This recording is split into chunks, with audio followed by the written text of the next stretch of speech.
Hello guys, ito guys, gusto ko lang i-share. Ito po ang tinatawag na fagaw. Yun po ang tawag nila sa Chinese. Yung balon-balunan po daw ito ng malalaking isda. Yan.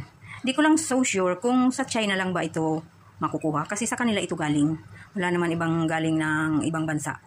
China, ang product na ito ay just from China. So, ang gawa po dito, napakatigas nito kasi dried siya.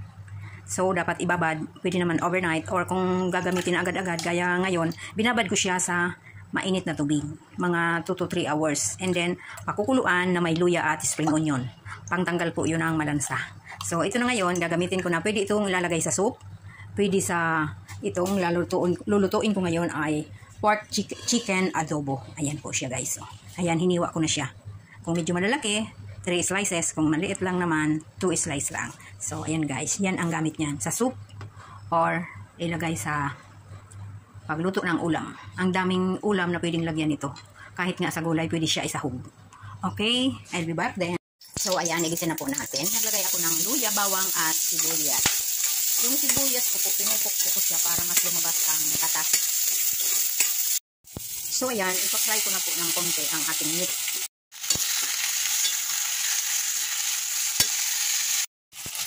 Ngayon po, isi-separate ko lang muna yung chicken. Kasi ang Chinese, ayaw nila ng overcook ang chicken. Mas gusto nila yung kapag wala ng blood, okay na po yun para sa kanila. Kasi, ano daw, matigas kapag na-overcook or kung baga, napakalambot naman. Ayaw na nila nun, kaya naalis ko muna. Ito na lang munang pork ang aking palalambutin. At meron na rin po pala siyang marinate.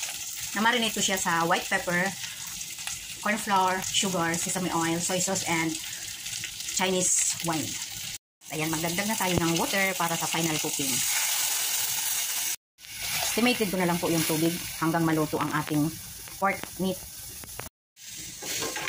Ayan, dito ko po siya sa stainless na casserole niluto kasi mas maganda. Ayan.